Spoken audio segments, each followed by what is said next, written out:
Mais moi, je suis pas là pour parler de snowboard. Tout le monde s'en fout. Tout le monde s'en fout. Regarde. C'est pas mal, en plus on a des petits oiseaux derrière moi. Pour commencer la deuxième saison des Snowsurf Podcast, on a choisi dans ce 10e épisode de discuter avec un pilier du snowboard français, Serge Duprat. Shaper avant même d'être snowboarder, Serge a apporté beaucoup à la planche à neige, qui ne lui a pas toujours bien rendu. Aux avant-postes de la scène européenne des années 80 avec sa marque Hot Snowboard, il est revenu après une longue parenthèse au début des années 2000 avec une nouvelle marque et une planche pas comme les autres, la Duprat D1. Attachez vos ceintures, serrez bien les gilets de sauvetage, on est au bord du lac d'Annecy avec les petits oiseaux qui sifflotent derrière et le soleil bien trop chaud. Mais la neige n'est jamais loin avec Serge. On est à la plage d'Albigny, donc sur les bords du lac d'Annecy, ce beau lac alpin, et, où il n'y a pas grand monde, il y a pas grand monde sur ce lac, et c'est très bien. Je me plains toujours en disant on ne met pas assez en avant les activités nautiques dans nos régions, mais au final c'est pas si mal, parce que quand on y va comme ça, on est tranquille. Et c'est marrant, tu viens de me raconter un peu ta vie, une partie de ta vie que je connaissais pas, puisqu'on se connaît depuis un petit moment maintenant. Et tu me disais que tu étais né juste à côté d'ici. Mais oui, à 4 minutes. Oui, ici, à Annecy-le-Vieux, et j'ai fait une partie de mes études à Annecy, et j'ai de la famille, et puis j'y suis très souvent, et ça fait partie de ces régions où j'adore passer du temps, et voilà, ça fait partie je me sens à la maison en étant à Annecy, et sur les bords du lac, ou sur le lac, donc voilà, ouais. Mon home, quand je dis c'est où chez toi où tu te sens bien, Annecy et les alentours en font partie. C'est entre le Chablais, Annecy et Genève, où je passe beaucoup de temps aussi, ou la Suisse romande. Alors comment tu as commencé le snowboard? Ça t'est tombé comment dessus? Est-ce que tu te souviens de ta toute première fois sur un snowboard?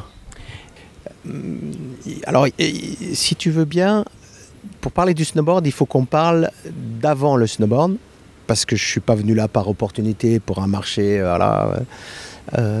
Et ça avait un sens et une logique et une cohérence. C'est que j'ai grandi dans une région où, au bord du lac, à la fois du lac d'Annecy, mais aussi après, plus tard, du Léman, avec un énorme lac où j'ai énormément pratiqué de voile, et j'étais très impliqué dans la voile pendant énormément d'années, jusqu'en équipe de France Espoir. Et je me suis mis à la planche à voile quand la planche à voile est arrivée. J'ai découvert ça en 75, en 76 mon papa nous en a acheté une, et en parallèle de toutes les régates qu'on faisait en dériveur, moi ce qui m'excitait de plus en plus, c'était le windsurf.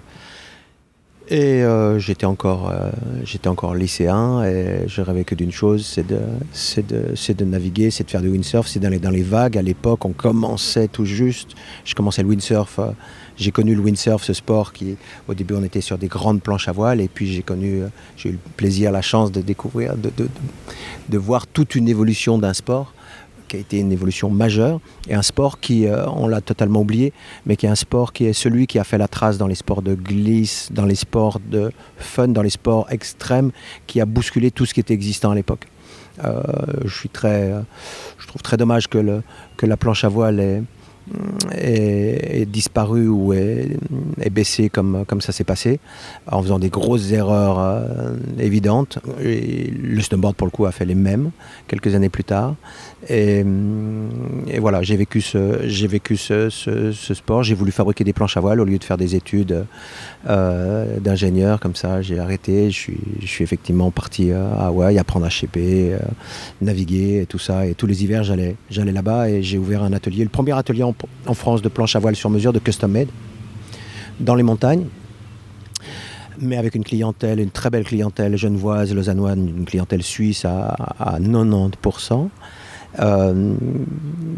qui voyageait aux quatre coins de la planète, et je faisais venir des matériaux direct de Californie, les meilleurs produits qu'on pouvait avoir, par des copains genevois connectés avant tout le monde en Europe, avec des fournisseurs, des marques américaines, notamment avec Robert Etienne de Wind Service, qui était le surf shop européen en avance et qui a inspiré tous les autres. Donc voilà, je fabriquais mes planches à voile sur mesure et quand le snowboard est arrivé, évidemment j'ai été intéressé d'essayer. Et puis tout de suite j'ai voulu en fabriquer. Puis mes premiers clients c'était mes mêmes clients que ceux qui pratiquaient le funboard de planche à voile.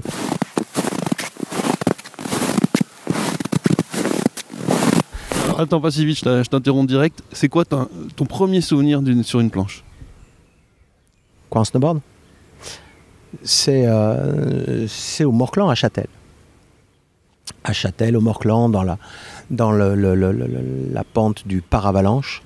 Et à l'époque, on avait assez souvent de la poudreuse et c'est là-bas que j'ai appris à faire du snowboard, que j'ai appris à dompter les engins que j'ai tout de suite fabriqués. Et en m'inspirant tout de suite de snowboard qui était pas la majorité de ce qu'on voyait, mais qui était de ce que faisait Dimitri Jmilovic, les Winterstick, des grands swallowtails. Je ne connaissais personne d'autre qui faisait des grands swallowtails à ce moment-là. Donc c'est là-bas à Châtel. Quelle année? En 83, hiver 83-84. Et avec qui c'est qui t'a mis sur une board? J'avais un copain à Châtel, Henri Gonon, avec lequel après on a organisé les compétitions, les premières compétitions en France de surf des neiges. Et voilà, c'est avec lui, puis d'autres copains par là-haut. On était à défricher comme on défrichait et que j'ai appris. Enfin, pour moi, c'était quelque chose de pas tout à fait nouveau, parce qu'en planche à voile, ça faisait des années que je faisais ça. D'être sur des pratiques de sport où il n'y avait pas grand monde, que des illuminés passionnés. Et donc c'était dans la même lignée, quoi, tout à fait à la suite du funboard. Et du coup, tu te souviens de tes premiers virages, tu as tout de suite dit ouais, ok, ça c'est bon, je vais faire ça? Moi, j'ai pas de souvenirs marquants des premiers virages, j'ai plus des souvenirs après avec des potes et puis notamment de nos petites copines qu'on emmenait, et puis évidemment on les emmenait dans la poudreuse jusqu'au genou, puis on trouvait qu'elles nous ralentissaient parce qu'elles apprenaient dans la poudreuse, elles se mettaient des boîtes. L'apprentissage était un zeste plus compliqué qu'aujourd'hui parce que chaque râteau, fallait pédaler pour se remettre en selle, remettre les fixations quand elles s'étaient pas taillées, et ainsi de suite. C'était encore des straps, avec des caoutchoucs, on était avec des chaussures de type Sorel et ainsi de suite, quoi. C'était très artisanal, mais ça fonctionnait ultra bien. Et c'était des boards. Un jour de belles conditions de poudreuse aujourd'hui, on ressort ces boards, on va mieux que les 80% des boards du marché.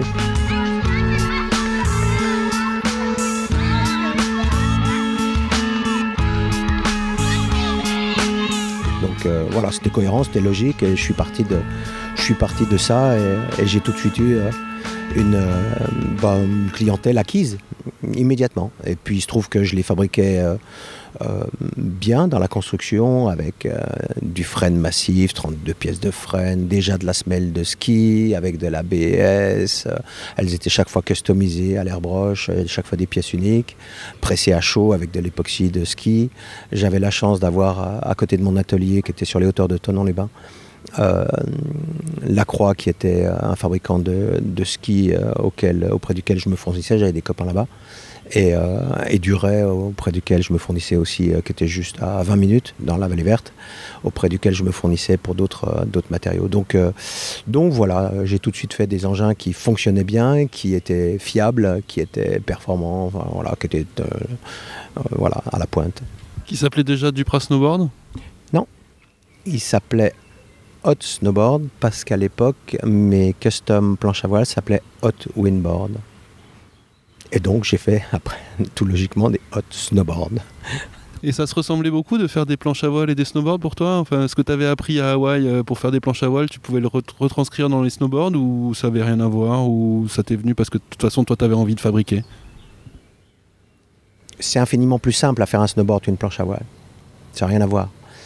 Quand on parle de shaper aujourd'hui, on parle de shaper, ça ne veut rien dire. C'est comme si tu dis que tu es un surfeur parce que tu surfes sur Internet.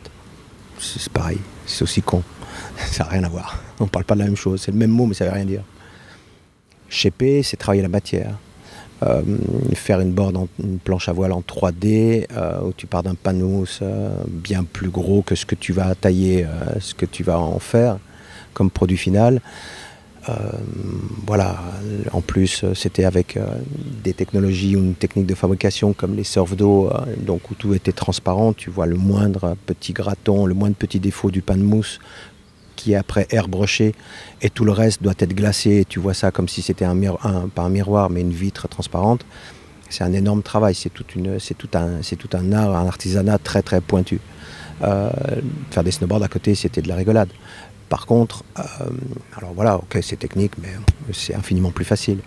Par contre, l'énorme apport de tout mon bagage de shaper aquatique, c'est par rapport à la compréhension et à la réflexion de la gestion des paramètres, quoi fait quoi. Ou en planche à voile, tu as beaucoup plus de paramètres. Et voilà, en fonction de chacun des clients, je faisais une board qui avait des tailles différentes, des volumes différents, des rails différents, des rockers différents, des nose rockers, des tail rockers, enfin bref. C'était beaucoup plus complexe, les positionnements de plein de choses.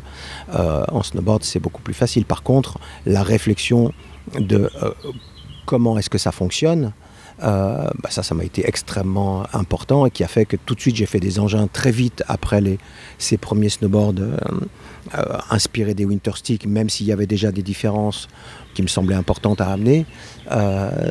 J'ai fait des engins qui nous ont permis de faire des conduites coupées alors que ça n'existait pas.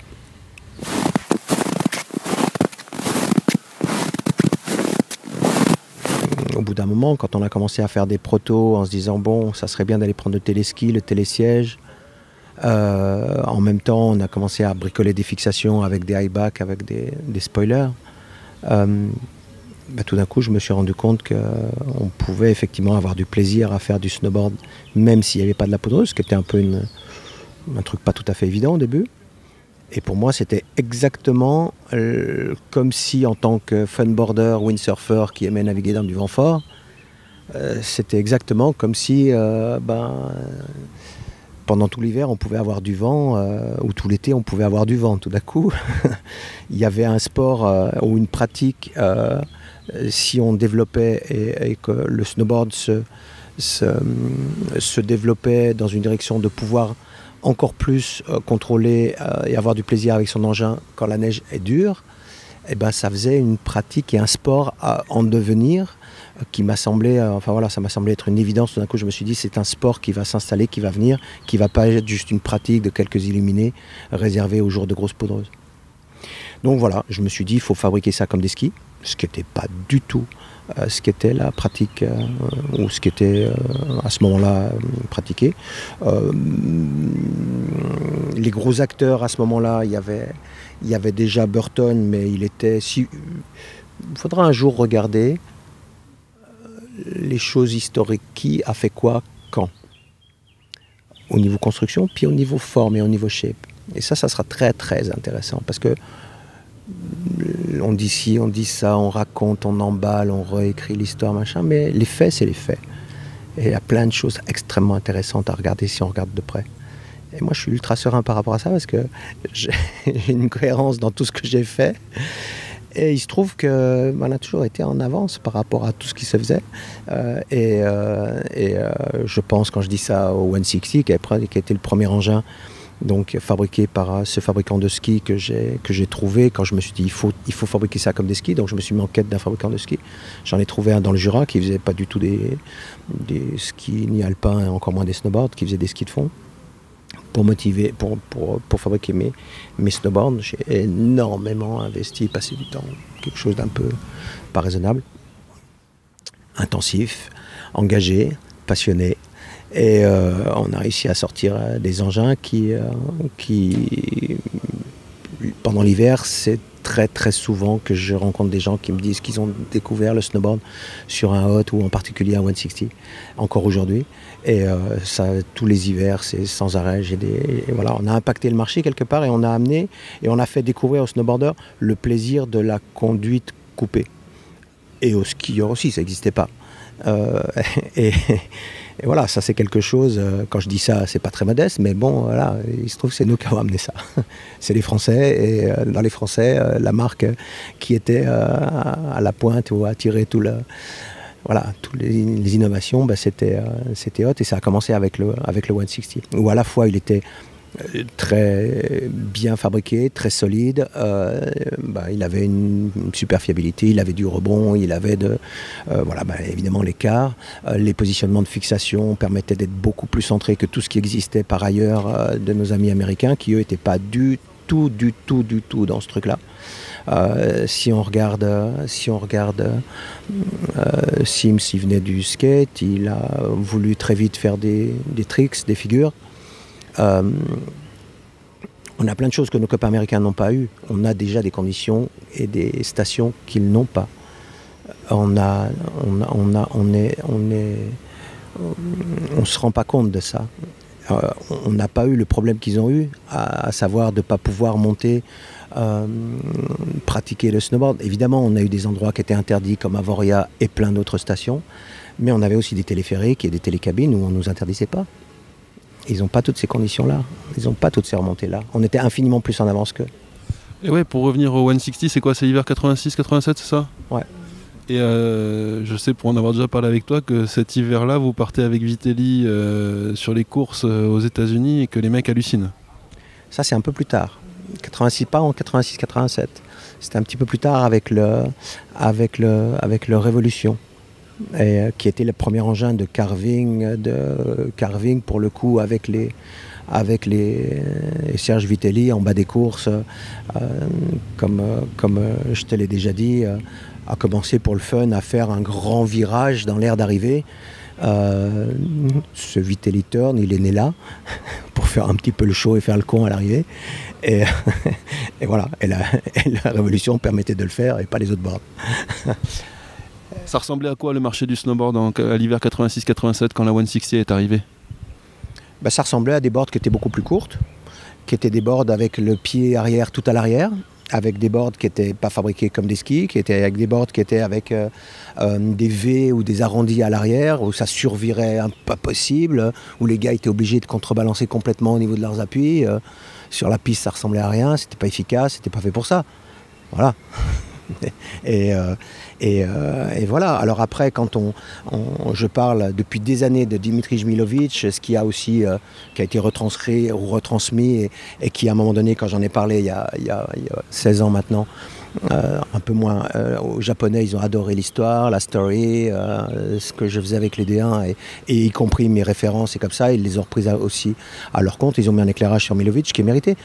Mais à part ça, Milovic, il n'a jamais fait des boards pour faire du snowsurfing sur la piste. Il ne marchait pas ces boards sur la piste. Ouais, il a fait des bonnes boards de poudre qui, comme tu disais, existent encore, seraient encore des bonnes boards de poudre aujourd'hui. Que pour la poudre.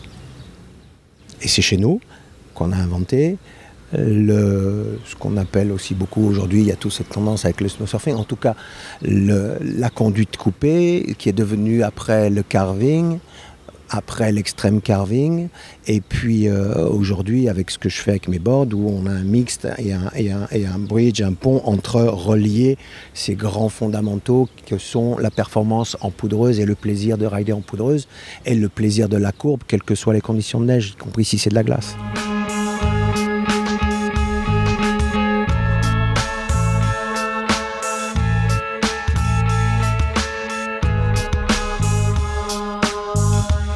Et alors qu'est-ce qui se passe, on va revenir à ce que tu fais avec tes boards, mais ça c'est le début des années 2000. Qu'est-ce qui se passe entre la fin des années 80 et le début des années 2000 pour toi? Laminage américain. Voilà. On oublie tout ce qu'on a, tout ce qu'on fait et on se laisse influencer par une culture très freestyle, voilà, que je respecte. En basculant et en oubliant nos hard boots, mais sans plus continuer à développer les step-in. Enfin voilà, ça fait partie des grosses erreurs des leaders, notamment Jake Burton, d'avoir pas persévéré dans l'élaboration et l'évolution de systèmes boot fixation. Aujourd'hui, qu'on soit encore avec à devoir se baisser pour fixer 4 boucles, je dis, ça fait 15 ans que je le dis à tout le monde, quelle serait l'industrie du ski si tout le monde devait se baisser et foutre 4 crochets? Ça serait pas la même chose. Et ça, c'est un gros loupé. Alors c'est très bien, depuis quelques années, ils relancent un petit quelque chose, c'est bien. Mais c'est une énorme connerie, parmi d'autres conneries, d'arrêter ces développements-là. Et donc ce début les années 90, en gros, moi qui ai découvert le snowboard à ce moment-là, et ça me semble une période dorée, pour toi c'est un cauchemar? Non, c'est pas un cauchemar. C'est pas un cauchemar, mais voilà, on est en train d'en ressortir maintenant. Dans 30 ans, on dira « Ah ouais, c'était la période où, ah ouais, le snowboard, tout d'un coup, on a parlé comme si tout le monde était dans les pipes et en train de faire des big air partout, alors qu'en vrai, il y a quoi? Il n'y a pas 2%, il n'y a pas 1% des pratiquants qui font ce que toute une industrie a mis en avant depuis 25 ans. » Voilà, je dis ça, ça fait vieux con, mais c'est juste des faits, quoi. Qu'est-ce que je suis très content que ça bouge et qu'on se rend compte qu'il y a un petit décalage entre ce qu'on veut faire croire qu'est le snowboard et puis ce que font les gens. Donc toi, tu fais quoi? Tu repars à Hawaï faire du windsurf en attendant, ou qu'est-ce qui se passe avant? En fait, là où je veux en venir, c'est qu'est-ce qui t'a amené à revenir à refaire des snowboards quand je t'ai rencontré moi au tout début du Pra Snowboard en 2003 ou 2004, je sais plus, à Pyongyang. J'ai toujours fait des engins parce que j'adore, parce que je pratique, parce que j'aime ça, parce que j'aime ressentir les engins glissant sur l'eau, y compris sur l'eau un peu plus froide que peut être la neige. Et j'aime à réfléchir comment ça fonctionne, comment on peut les optimiser pour avoir encore plus de sensations, de performance en forçant moins. Et voilà, en gros, c'est ça. C'est-à-dire que tu montes dessus et tu dis waouh. Et que ce soit avec quels que soient les engins de glisse, je ne peux pas m'empêcher d'y réfléchir et de me passionner pour ça, et c'est passionnant. Et ce qui m'a amené à revenir, c'est que j'ai vu un marché évoluer. Comme je disais, l'aminage américain, je dis ça un petit peu exagérément, mais c'est un tout petit peu le cas quand même, où voilà, c'est un peu comme si toute une industrie a mis en avant le freestyle et considéré que tout le monde était freestyler. J'ai le plus grand respect pour le freestyle, mais une fois de plus, moi j'adore les montagnes, j'adore les régions dans lesquelles on est. On a des terrains de jeu complètement incroyables, et je trouvais qu'il n'y avait pas d'engin sur le marché qui existait qui me permettrait d'avoir ces performances que je souhaitais avoir avec une seule board, quelles que soient les conditions de neige et pour tous les terrains qu'on peut avoir. Et en plus de faire une board qui corresponde à tout niveau de pratiquant. Donc voilà, ça c'était un peu un challenge un peu fou que je me suis mis. Mais en gros, j'avais un sentiment quand je suis parti de Hot, parce que je suis parti parce qu'on m'a un peu poussé. C'est-à-dire que j'ai fait une licence, à un moment donné, on accélérait extrêmement fort. On vendait en France presque 5 fois plus de snowboard que Burton. Et il n'y a aucun pays où ça s'est passé, ça. C'est le seul pays au monde où Burton se faisait fumer en long, en large, en travers, dans les ventes, dans les compètes mondiales, pas que les compètes françaises, évidemment. Dans l'innovation, dans la créativité, dans l'impertinence, dans l'audace, dans tout ça, qui étaient juste des ingrédients du fanboarder que j'étais. Je veux dire, voilà, c'est ça, en fait, mon apport quelque part que j'ai pu amener dans le snowboard, c'est cet état d'esprit que j'ai toujours, qui me fait être en tel décalage de l'industrie aussi, parce que l'industrie est devenue d'une tristesse absolue, et voilà. On s'est coupé de tellement de choses de base. En se calant sur le marché quelque part du skate, c'est joli, c'est cool, mais moi de voir des gars faire du skate, je trouve que c'est un super sport. Je m'en suis acheté en 76, mon premier skate. Donc j'ai un peu pratiqué aussi, mais de faire des tricks, de glisser, de skater, et puis de tirer un peu la tronche, parce que c'est tendance de tirer la tronche, puis tu vois jamais un gars sourire, puis jamais un gars montrer qu'il a du plaisir. Bon, c'est un truc citadin, urbain, certainement, mais moi, c'est pas mon truc. Et je trouve que le snowboard était devenu infiniment trop comme ça.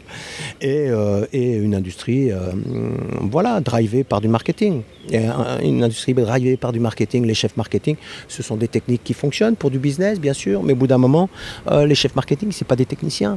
Faire évoluer un sport, voir la vision d'un sport, où il faut le mener, quelle est la pratique, quels sont les événements à faire ou pas faire, c'est pas les gars du marketing qui vont faire, c'est pas les gars des propriétaires, enfin voilà, ou très peu de gars dans nos industries ont un peu une vision de ce qui se passe et ce qu'il faudrait faire pour faire avancer le sport. C'est pas leur sujet.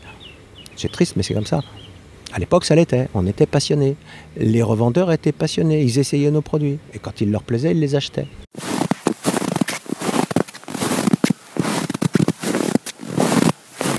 moi, je suis assez fier d'être français, d'être européen, d'avoir les terrains de jeu qu'on a. Et ils ont quelques belles stations et je respecte et je trouve très cool l'Amérique. Et je ne suis pas anti-américain du tout et j'ai plein de potes. Mais on est tellement plus gâtés. On est tellement plus gâtés. Alors voilà, on se limite, voilà. Et on n'a pas les relais, on n'a pas du tout les relais médiatiques qu'on devrait avoir. Et j'ai vu depuis plus de 30 ans, bientôt 40 dans l'industrie du windsurf et ci et ça, ou de la glisse en général, tellement de produits, mais de cac arrivés des US. Mais voilà. Et tout de suite, ils ont un tapis rouge qui leur est déroulé, ils ont un éclairage et l'emballage, c'est cool. Et nous, on n'a pas ça. On n'a pas ça du tout. Et c'est comme je disais, si on n'était pas légitime. Et ça, c'est un vrai gros problème dont nos médias ne se rendent pas compte, mais qui est un énorme préjudice. Nous, quand on va dans les US, ils ne nous déroulent pas le tapis rouge. Hein. Pas du tout. C'est Trump style, hein. Mais ça a toujours été. Donc, et on ne se rend pas compte de ça. On est uber naïf. Uber naïf. Et ça, c'est dommage. C'est dommage pour nous, c'est dommage pour ce qu'on fait, c'est dommage pour le rayonnement qu'on pourrait avoir, c'est dommage pour des boîtes comme la mienne, parce que c'est un énorme préjudice de ne pas avoir les éclairages mérités. Et alors que je te coupe, mais alors que les Taro Tamai et les Gentem Sticks, c'est plus fashionable aussi, ou comment tu vois la différence? C'est quoi la différence entre être français et être japonais alors? La différence, c'est que...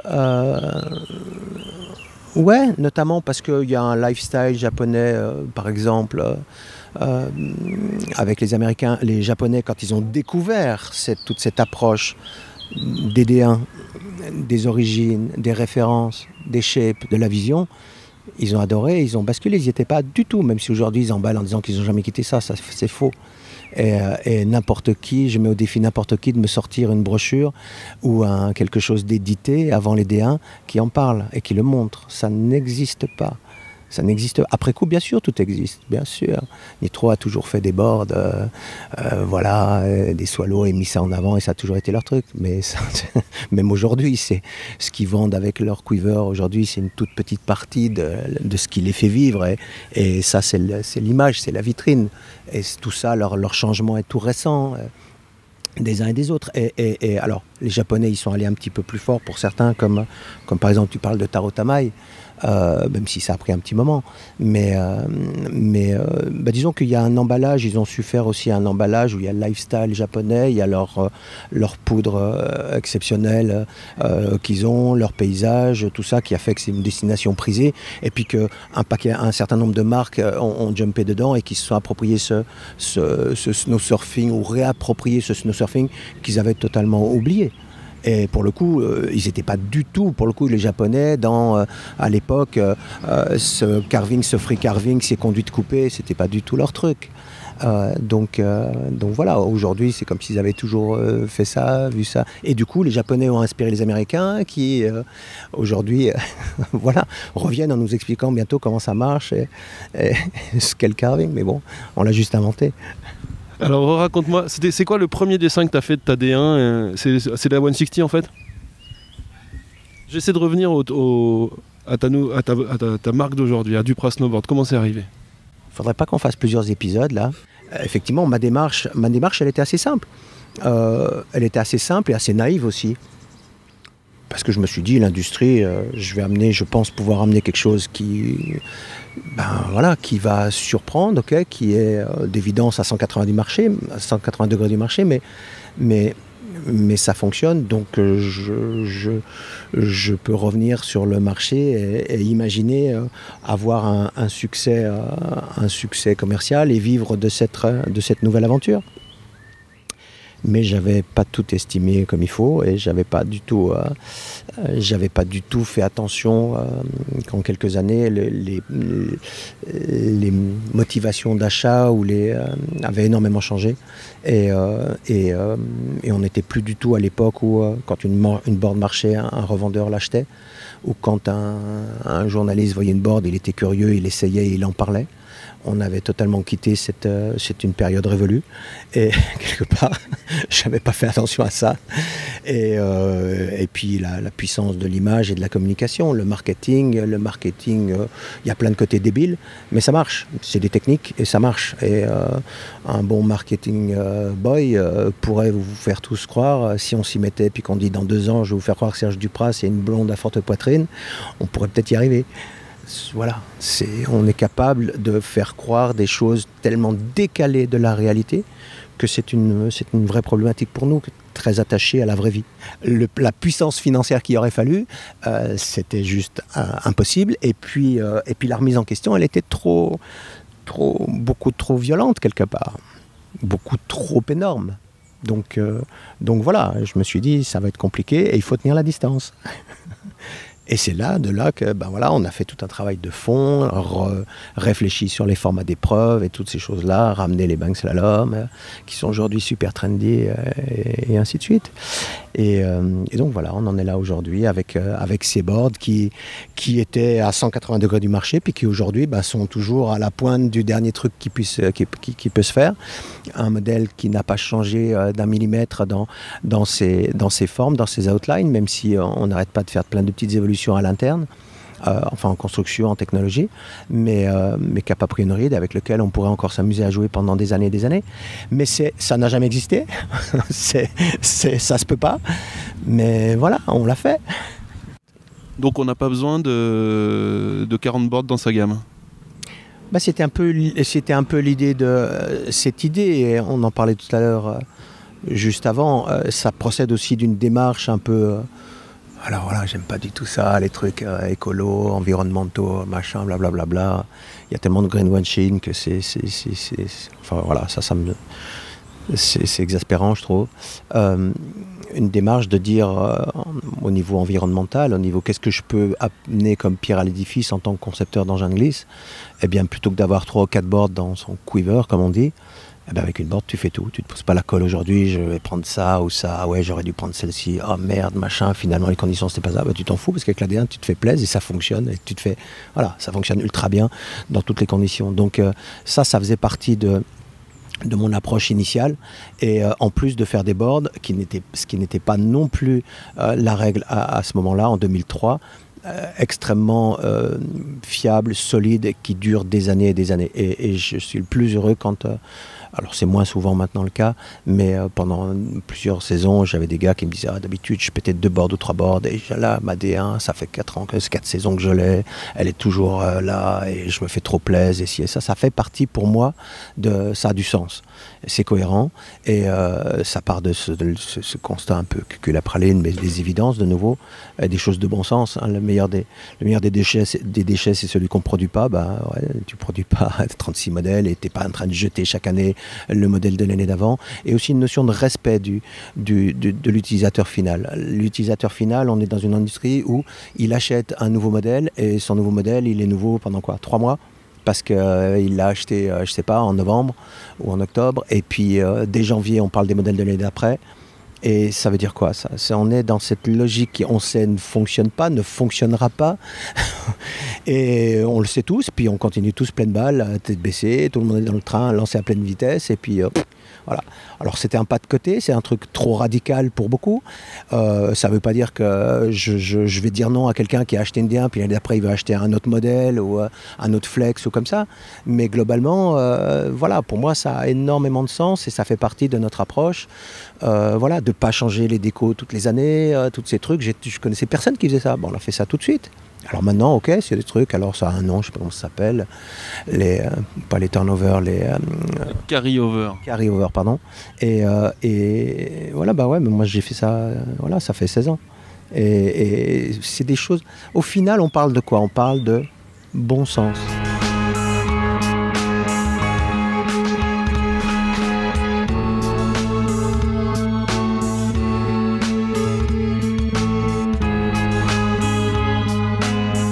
Quand on regarde l'évolution des shapes depuis le début du snowboard, allez, ça fait quoi? Ça fait 40 ans. Et aujourd'hui, si on prend, je sais pas combien il peut y avoir, allez, peut-être 500 modèles différents sur le marché en ce moment, allez.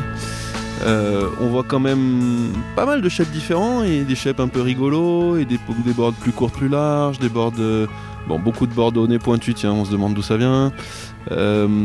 Quelques queues d'hirondelles, beaucoup encore de twin tip. Comment tu vois cette évolution des shapes et cette diversité des shapes aujourd'hui ? Pendant 25 ans, il n'y avait pas de diversité, il n'y avait pas de renouvellement et c'est comme si les choses étaient figées. C'est comme si, en se rapprochant de l'industrie du skate, un skate, si on regarde, on se met à 30 mètres d'un skate d'il y a 40 ans, puis d'un skate d'aujourd'hui, mis à part les longboards, ça n'a pas beaucoup bougé. Et c'est un peu comme si tout le monde avait que c'était acquis, que le snowboard, ça serait ça et que ça ne bougerait plus.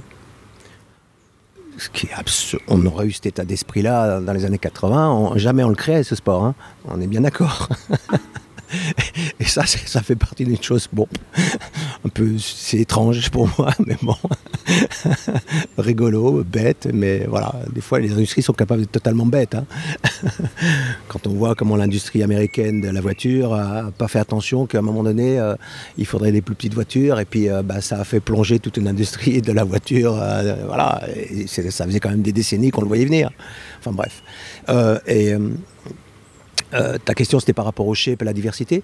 Autant c'est resté figé pendant des années, autant tout d'un coup c'est l'explosion, puis il y a de tout et j'allais dire de n'importe quoi. Alors c'est rigolo, mais le shape c'est pas le design. Du shape décline et le shape engendre le fonctionnement comme ci ou comme ça de la board.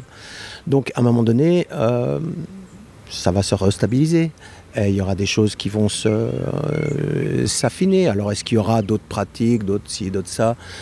Là, il y a des... Voilà, on rentre après. Alors, il y a le marketing ayant toujours besoin de nouveautés, de ci, de ça. Il faut toujours amener ci. Et puis, on est rentré dans un truc où ça ne bougeait pas pendant 25 ans. Au truc, le plus tu fais un truc Zarbi, le plus cool c'est. Ok, mais le truc Zarbi, le gars qui a acheté le truc Zarbi 1 an après, 2 ans après, il fait quoi avec son truc Zarbi quand tout le monde est passé à autre chose, puis qu'il était hyper Zarbi, puis qu'il marche pas ? On s'est foutu. Enfin voilà, ok, c'est pas mon truc, quoi. C'est des évidences que ça fonctionnera très limité là et là. Après, voilà, très bien, s'il y a des gars qui achètent des trucs Zarbi comme ça et puis qui se font plaisir, voilà, je serais très heureux s'ils apprennent qu'on existe et puis qu'au passage, une fois ils s'achètent une D1 puis ils la mettent dans leurs achats. Peut-être qu'ils achèteront un petit peu moins de trucs Zarbi. Non mais voilà, on est passé de pas de changement, pas de remise en question à faire un peu tout et n'importe quoi, ce qui est rigolo, mais ça va se stabiliser, voilà, parce qu'à l'intérieur de ça, il y a toute cette volonté de surprendre, de faire quelque chose de différent à tout prix, mais de la forme naît ou la forme engendre la fonctionnalité ou comment ça fonctionne, et ça, on n'en sortira jamais.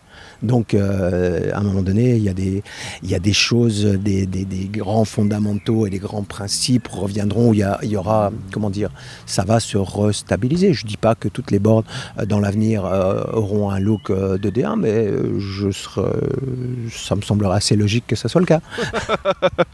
Et tu penses pas qu'il y a quand même une question de... T'as déjà répondu un peu à cette question dans le cours de cette interview, mais tu penses pas qu'il y a aussi une question de terroir ? C'est-à-dire que tu rides pas quand même les mêmes boards. Bon, évidemment, tu vas me dire que la Dupra, la D1, elle transcende un peu ça, mais tu rides pas forcément la même board pour rider des spines en Alaska, de la forêt au Japon et la neige de Chartreuse une mauvaise saison, quoi. Alors, pour le Japon, ça fonctionne très bien. Après, voilà, ils ont de nouveau pas la chance qu'on a au Japon d'avoir des terrains de jeu comme on a. Ils ont quelques... Alors, c'est plein de stations, ok, avec la météo dont on a parlé, l'enneigement et ainsi de suite. C'est pas des runs très longs. Il y a beaucoup de runs qui sont en forêt. Alors, c'est vrai que tourner autour des arbres, c'est bien d'avoir des boards plutôt un peu plus larges, un peu plus courtes. Très bien. Ça ne veut pas dire que les D1 ne fonctionnent pas. Elles fonctionnent à merveille. Mais là, effectivement, on peut avoir des boards un peu plus adaptés à ça. Après, quand on les a chez nous, c'est pas la board de tous les jours. Loin de là. Voilà. Les spines en Alaska, effectivement, tu n'as pas besoin d'une board super rapide et qui accélère super fort comme la D1 d'une façon extraordinaire par rapport aux autres boards, et ça serait rigolo une fois de faire des petits comparatifs. C'est un paramètre dont on ne parle jamais, parce que c'est super raide, donc tu n'as pas besoin de board rapide, évidemment. Tu n'as pas besoin de board qui flotte beaucoup, parce que de toute manière c'est raide et tu es sur l'arrière, tu es un freiné, enfin voilà. Donc évidemment, mais ça, quelle est la proportion de gens qui utilisent utilisent ces boards-là qui sont dans ces conditions. Donc voilà, ceci dit, elle fonctionne aussi. Voilà, moi si je dois faire une board pour les gars qui sont que dans les spines en Alaska, je ferai une board qui soit différente d'AD1, mais probablement différente que les boards qui existent aussi.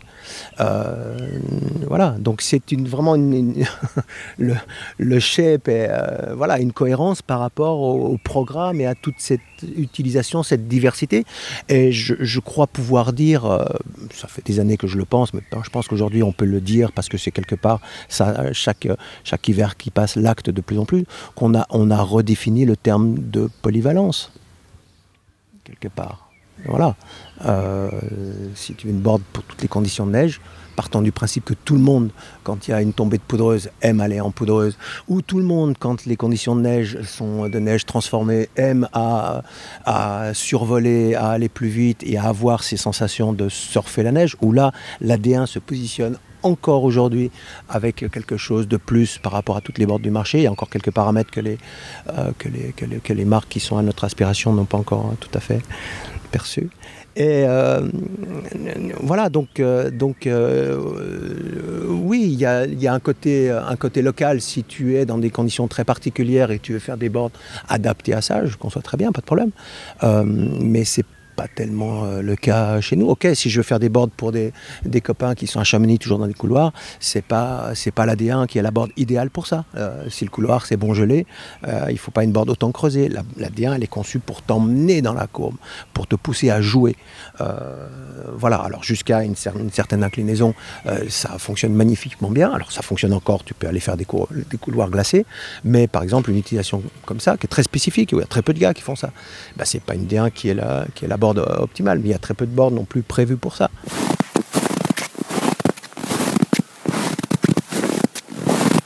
Tu crois qu'il y a un avenir pour ça, pour des boards vraiment tailor-made, maintenant qu'il y a des facilités de fabrication, des facilités de...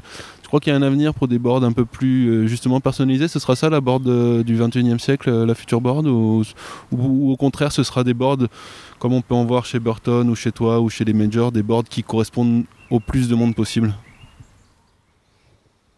C'est dur à dire. Quand tu dis qu'il y a des facilités de fabrication, ça veut dire quoi?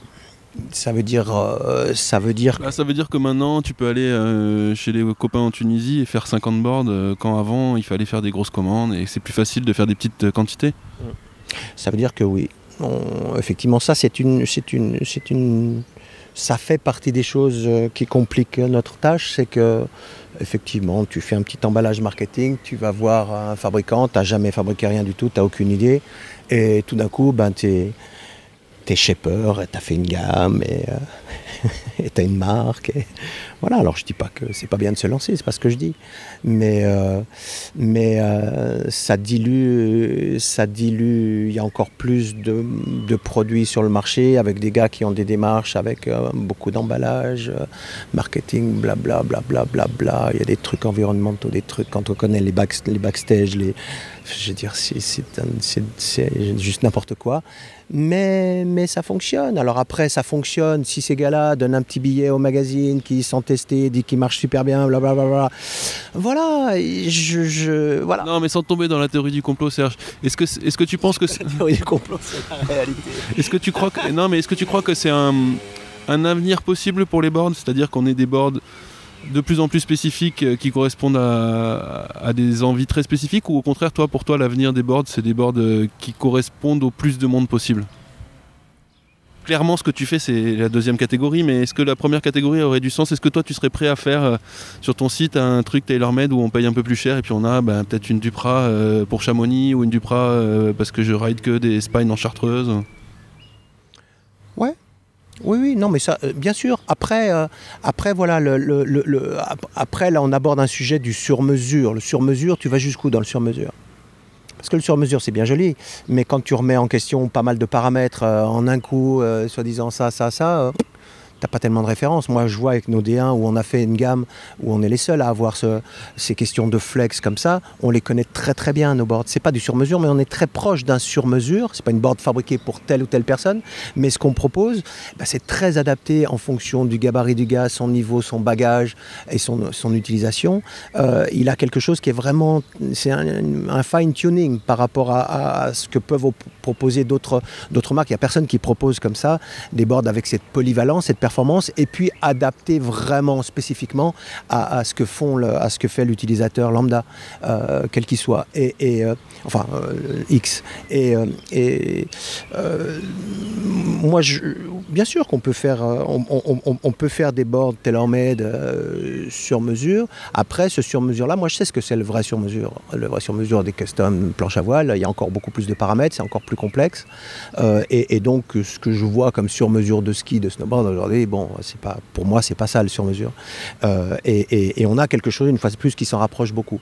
Moi, je pense que l'important, c'est que, comme je disais, on ne sait pas forcément les conditions qu'on aura. Alors, de se faire une board comme ci, comme ça, comme là, bien sûr qu'on peut. C'est quand on est dans une pratique où c'est la majorité du temps, à mon sens, que là, ça commence à devenir intéressant.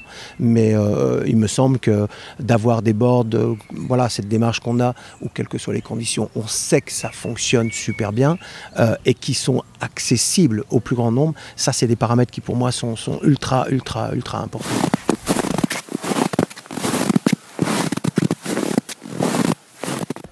Pour finir, c'est quoi ta station préférée ? Toi qui as vu un peu du pays, tous les endroits qu'on a cités dans ce podcast, t'y es allé.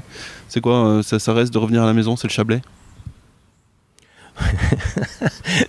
Moi, j'adore découvrir des stations. J'adore découvrir des stations. Je suis allé, par exemple, je vais raconter une petite histoire. Je suis allé l'autre jour, en début de saison, à Madonna di Campiglio. Parce qu'on n'est pas, on n'est pas qu'en France on a commencé à faire un peu plus de tests en Autriche, en Italie. À Madonna di Campiglio, j'ai adoré cette station aussi parce que j'y ai vu une proportion de snowboarders qu'on n'a pas chez nous. Pourquoi ? À Madonna di Campiglio, il y a 3 écoles de snowboarders qui sont enseignants exclusivement de snowboard, pur et dur. Ils sont 70 enseignants de snowboard exclusifs à Madonna di Campiglio, plus il y a 11 ou 15 écoles de ski qui ont aussi 2 ou 3 snowboarders à l'intérieur. Bref, tout ça, d'avoir des stations où il y a du monde qui fait du snowboard, j'aime ça. À Lax, à Avoria, je trouve dommage. Alors bon, ça c'est par rapport aux pratiquants. Je trouve triste. En France, à la fois, on est un des pays au monde où on a cette plus grande diversité absolument incroyable dont on parlait tout à l'heure. Et à la fois, c'est le pays qui se porte le plus mal au niveau snowboard, des pays développés. Je le vois quand je voyage. Alors voilà, là, on se heurte et on est par rapport à des problèmes politiques, tous ces trucs fédéraux pour lesquels on a déjà pas mal brassé il y a quelques années, qui nous plombent clairement notre industrie, mais d'une manière dramatique.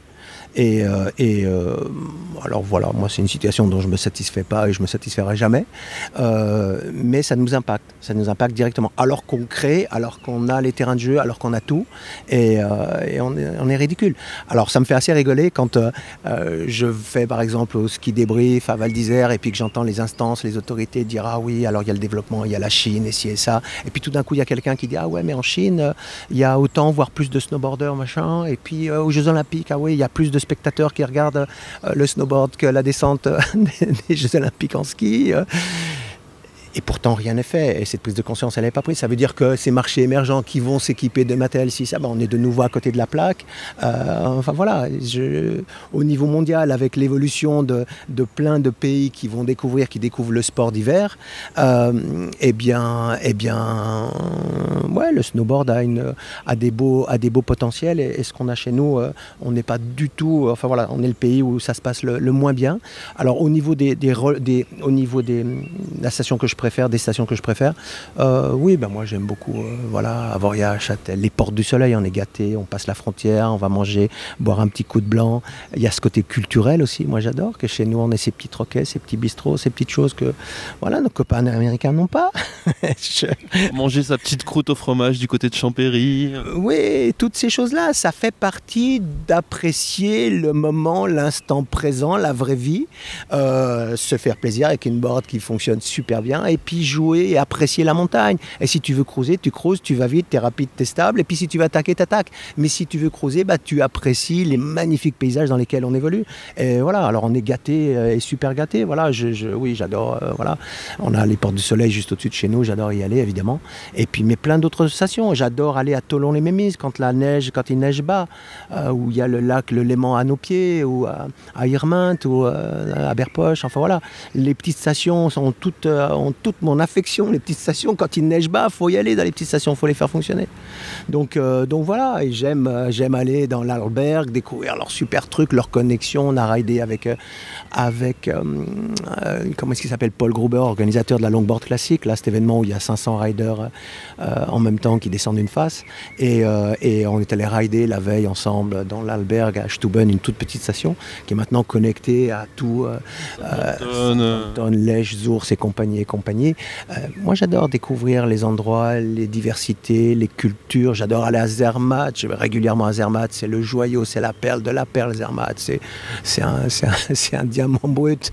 Mais j'adore basculer de l'autre côté à Tchervinia, puis d'aller manger une polente. Voilà. Alors, je suis pas académique non plus dans mes choix, mais c'est comme ça.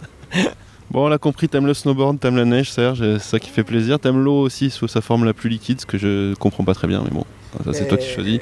Je viens de là, mes boards seraient pas comme elles sont si j'avais pas cette culture aquatique du ressenti, de ce ressenti aquatique que j'ai voulu retransmettre sur les boards, et qui pour le coup, on les retransmet. Et je saurais pas à l'époque amener le carving sans avoir cette compréhension des paramètres. Merci beaucoup Serge Duprat, c'était passionnant. Merci à toi, tu as réussi à m'extirper 2-3 trucs, j'étais pas parti pour, mais il faut qu'on discute pour propager tout ça. On aura peut-être une saison 2, allez, merci Serge, à plus. Merci, ciao.